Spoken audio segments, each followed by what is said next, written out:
Dalam seri yang ke-15 ini, didukung oleh para pemain Ferry Fadli sebagai Arya Kamandanu, M. Abud sebagai Arya Dwi Pangga, Hari Aki sebagai Empu Hanggareksa, Asdi Suhastra sebagai Empu Ranubaya, Ape Burhan sebagai Rekyan Wuru, Eli Panca sebagai Nyi Rongkot, dan Nusri pembawa cerita. Selamat menikmati.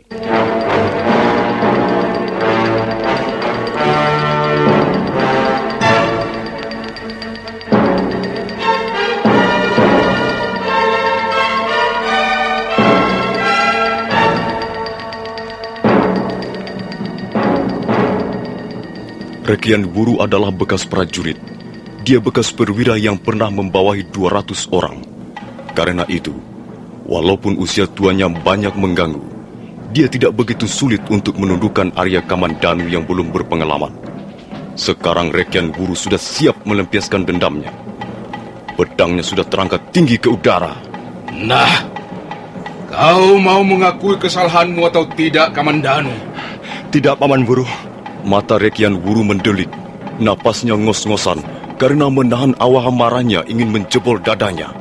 Dan secepat kilat, pedang di tangannya terayun ke arah leher Arya Kamandanu.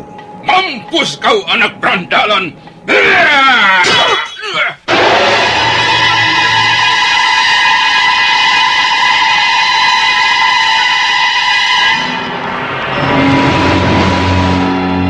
Unyuk jelek! Siapa kau berani turut campur urusanku? Aku memang seperti kunyuk jelek. Tapi kau pun tidak lebih tampan dari seekor kambing buduk. Kau jangan membuka perkara denganku, ha? Apa kau tidak kenal siapa diriku?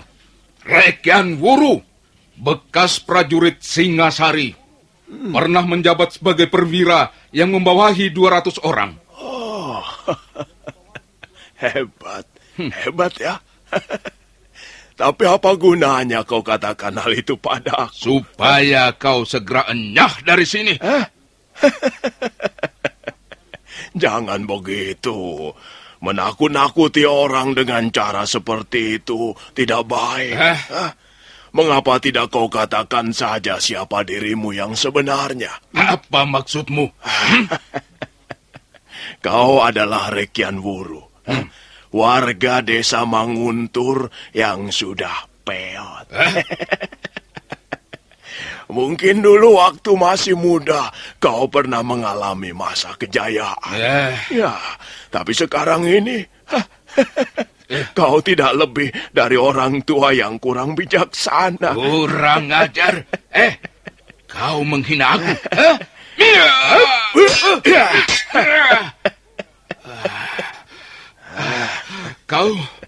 Kau punya kebisaan juga rupanya. Siapa namamu? Nah, Rekyan Wuru. Napasmu sudah kembang kempis, seperti seekor ikan mujair kekeringan. Bagaimana kau masih berani menyombongkan diri? Kalau kau masih belum pergi dari tempat ini, jangan salahkan aku kalau pedang ini akhirnya ikut bicara. Kamandanu? Iya, Paman Ranubaya. Bangun dan berdirilah agak jauh. Kambing peot ini agaknya perlu diajar makan rumput yang benar. Baik, Paman. Jadi, kau yang bernama Ranubaya. Apa maumu sekarang, Rekyan Wuru? Jangan anak muda yang kau jadikan sasaran kesombonganmu. Tapi marilah, yang tua-tua ini mawas diri sedikit. Para setan dengan omonganmu.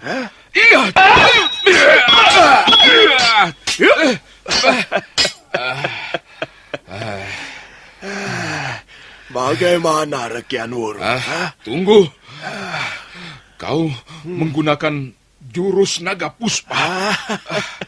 Ayo, kerahkanlah sisa-sisa kepandaianmu. Dari mana kau peroleh jurus naga puspa itu, Ranubaya? Apa perlunya kau tahu asal-usul jurus kepunyaan orang lain? Kalau kau merasa gentar, letakkanlah pedangmu dan segera minta maaf pada anak muda itu. Setan belang! Jangan kau kira dapat menundukkan aku segampang itu.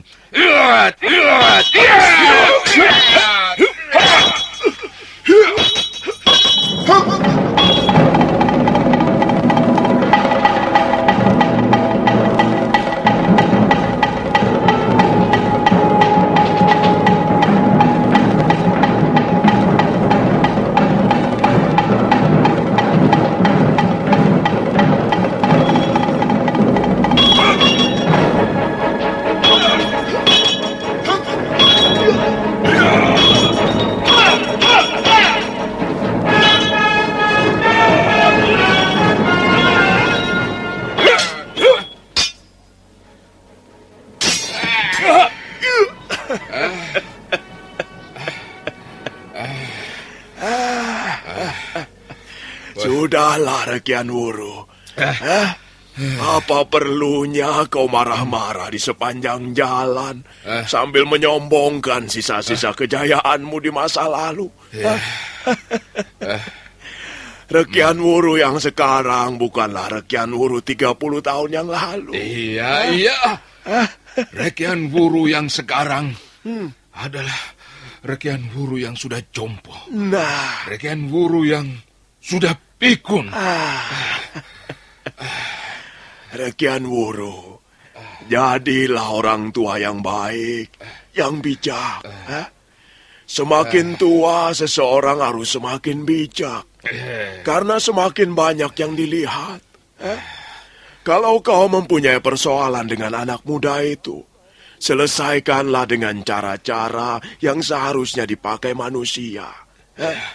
Kalau kau selalu menggunakan pedangmu untuk menyelesaikan setiap persoalan, kau sama halnya dengan serigala yang bangga pada ketajaman taringnya.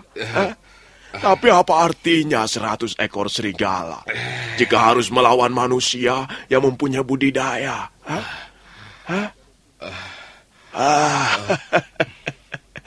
Kamandano. Iya, Paman. Antarkan dia menemui ayahmu. Ayo. Baik, Paman. Mari, Paman Wuru. Saya antarkan Paman menemui ayah saya. Paman bisa membicarakan persoalan Nari Rati Untuk menuntut pertanggungan jawab atas perbuatan yang telah dilakukan anakmu. Baiklah, Rekian Wuru. Tapi aku belum bisa menerima tuduhan itu. Jika tidak ada bukti yang kuat. Dan ingat, tuduhan tanpa bukti bisa digolongkan fitnah. Tentu saja ada buktinya, Hanggareksa. Sekarang ini, anakku jelas mengandung 3 bulan lamanya. Tapi laki-laki bukan hanya anakku, Rekian Wuru. Bisa saja anak desa Manguntur sendiri yang berbuat tidak senonoh itu. Tidak, Hanggareksa. Ada keterangan seorang anak muda yang bisa kujadikan pegangan. Dangdi, anak kepala desa Manguntur, mengatakan bahwa Arya Kamandanulah pelakunya. Sering kali dia melihat anakmu itu bercanda di tepi padang ilalang Bukit Kurawan bersama anakku. Apa benar begitu, Kamandanu? Jawablah. Benar, Ayah. Benar? Jadi kau yang telah menodai anak gadis Rekian Wuru? Tidak, Ayah. Kamandanu, kau jangan main-main. Kau sedang bicara dengan ayahmu. Apa benar kau yang telah melakukan perbuatan tidak senonoh itu? Tidak, Ayah. Saya tidak melakukannya. Banyak saksi mata yang melihat kau berjalan bersama anakku, Kamandanu. Mengapa kau tidak berterus terang saja? Awas kalau kau berani berdusta di depan ayahmu. Lebih baik kau jujur, mengaku apa adanya. Jangan berbolak-balik seperti kelakuan orang tidak waras. Tapi saya benar-benar tidak melakukannya, Ayah. Kurang ajar, anak sial kau. Kamandanu, Lebih baik aku tidak mempunyai anak seperti kau.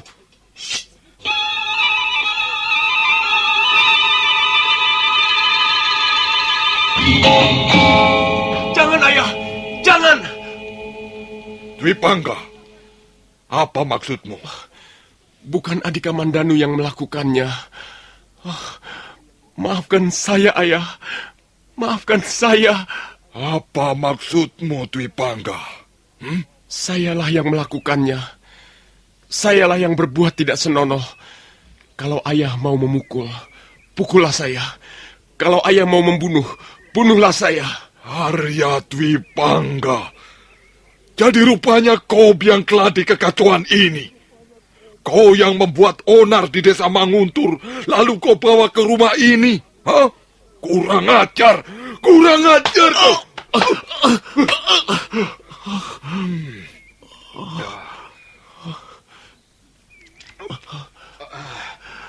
Apa benar kau yang menodai kesucian anakku? Benar, Paman Wuru. Saya minta maaf atas kesalahan saya ini. Saya mencintai Nari Ratih, Paman. Cinta. Itu bukan alasan untuk berbuat yang tidak pantas. Saya mengaku salah, Ayah. Saya benar-benar menyesal. Menyesal? Apa gunanya? Luka sudah meninggalkan bekas. Bagaimana kulit bisa mulus lagi? Hah? Aku ini yang malu, Dwi Pangga. Malu sekali aku ini. Mukaku mau kusembunyikan di mana? Hah? Kali ini perbuatanmu sudah sungguh-sungguh keterlaluan, Dwi Pangga. Baiklah, Hanggareksa. Semuanya sudah jelas. Selanjutnya, tinggal bagaimana kita berdua sebagai orang tuanya. Aku mengerti, Rekian Wuru. Memang anakku yang berbuat. Maka aku sebagai orang tuanya harus ikut bertanggung jawab. Kalau begitu, aku permisi dulu. Kita cari waktu yang baik untuk membicarakan masalah ini sebagaimana mestinya. Ya, duduklah, Dwi Pangga. Dwi Pangga.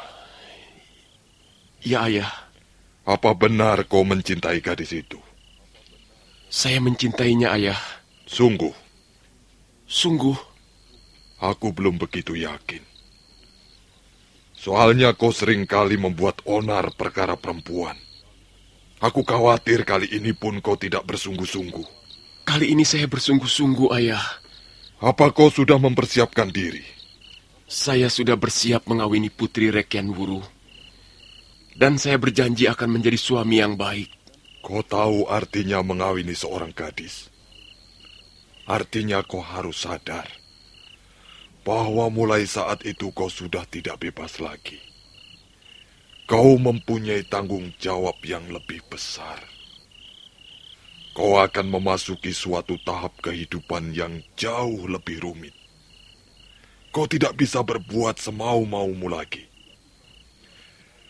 Dan kau harus bekerja untuk memberi makan keluargamu. Kau harus bisa menjadi pegangan dan panutan keluargamu. Kau harus bisa membahagiakan istrimu dan bisa mendidik anak-anakmu agar nanti mereka mampu hidup sendiri. Saya akan menuruti segala nasihat Ayah. Dan semua kebiasaanmu yang buruk harus kau campakkan. Harus kau ganti dengan kebiasaan yang baik, yang berguna untuk membangun keluarga. Nah, anakku Dwi Pangga, kalau kau sudah paham dan sudah mempersiapkan itu semua, Ayah merestui perkawinanmu. Terima kasih, Ayah. Semua nasihat Ayah akan saya junjung tinggi.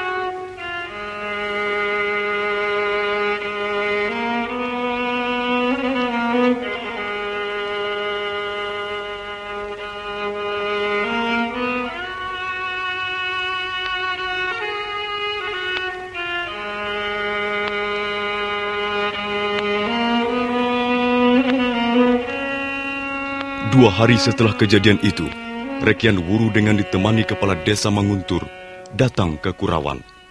Empu Hanggareksa menerima tamunya dengan ramah. Mereka pun lalu membicarakan masalah Arya Dipangga dan Nari Ratih, dan tercapailah kata sepakat untuk mengawinkan dua remaja itu.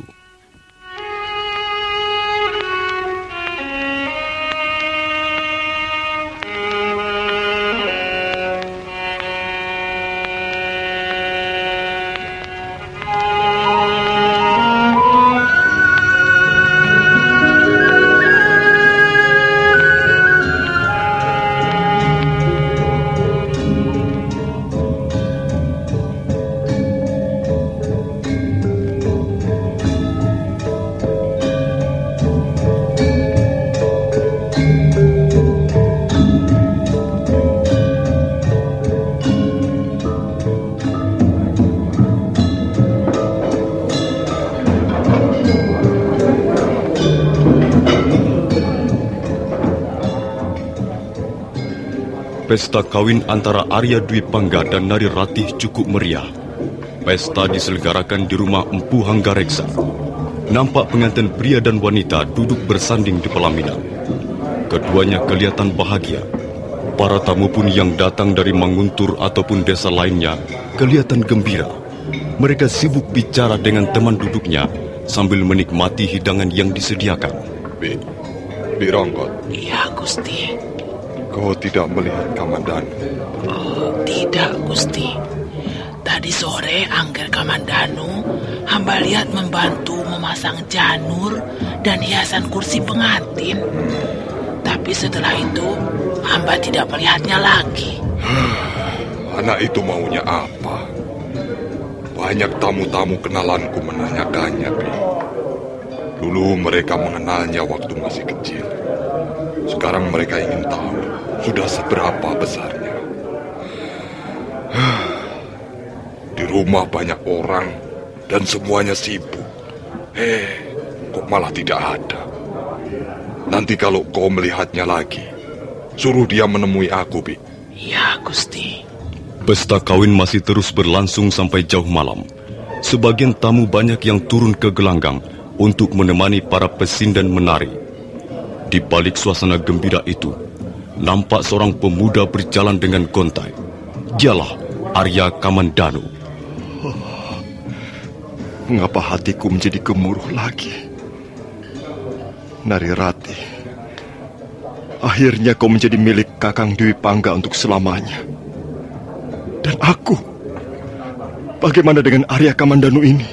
Dengan perasaan tidak menentu, Arya Kamandanu terus berjalan semakin menjauhi rumahnya.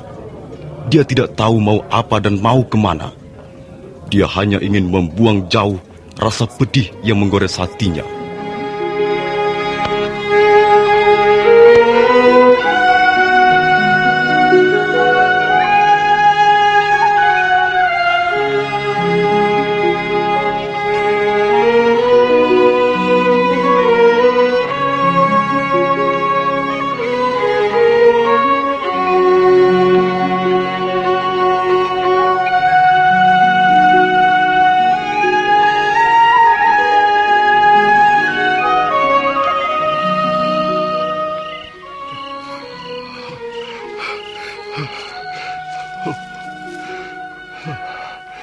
Mengapa luka di hatiku kambuh lagi?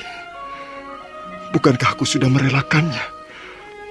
Tapi aku tidak bisa melihat pemandangan seperti itu. Aku tidak tahan lagi menyembunyikan gejolak perasaanku.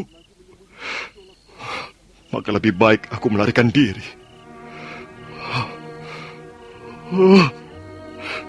Bagaimana caranya membuang kegelisahan seperti ini?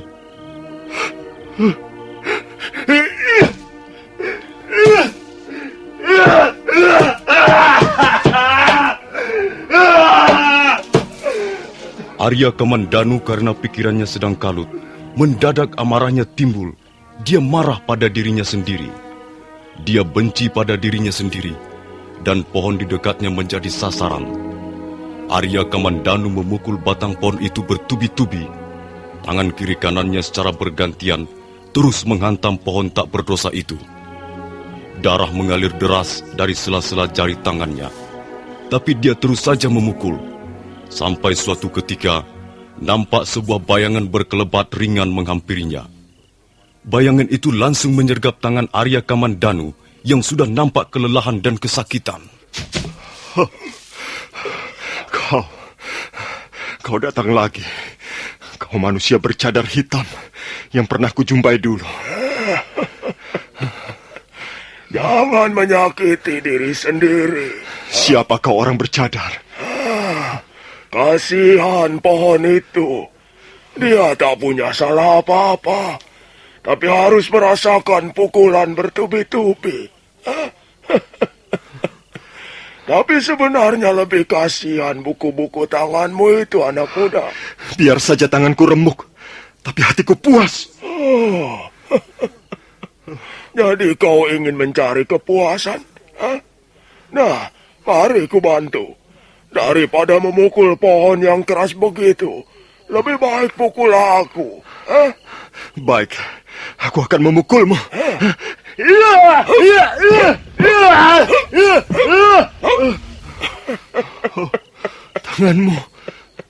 Tanganmu lebih keras dari pohon itu. Tidak. Bukan tanganku yang keras, melainkan tanganmu yang terlalu lembek. Dan lagi tanganmu sekarang sudah terluka. Mau coba lagi?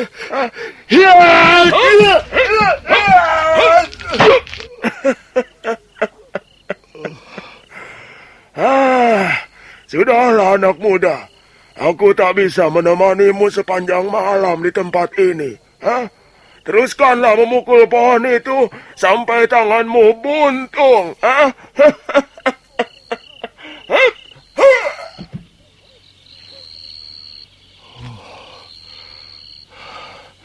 Siapa manusia bercadar itu? Dulu dia datang saat pikiranku sedang kalut. Setelah terjadi peristiwa Candi Walandit.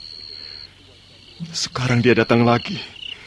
Juga pada saat pikiranku sedang kacau. Siapa dia sebenarnya? Dan apa maksudnya? Oh, batu nirmalaku. Dia mencuri batu nirmalaku. Kurang ajar. Pencuri busuk. Arya Kamandanu sangat geram karena manusia bercadar itu telah mencuri batu nirmala pemberian Nari Rati. Maka bergegas dia mengejar pencuri itu. Dia heran, orang aneh itu tidak lari jauh. Dia malah enak-enak duduk di atas sebongkah batu ketika melihat orang yang mengejarnya menghampirinya. Pencuri busuk, kau kembalikan atau tidak batu nirmalaku? Mengapa marah-marah, anak muda? Kau telah mencuri batu nirmalaku. Benda ini yang kau maksudkan? Iya, kembalikan batu nirmala itu. Cepat kembalikan. Tidak semudah itu kau akan bisa memiliki benda ini, anak muda. Kecuali kau sanggup merebutnya dari tanganku.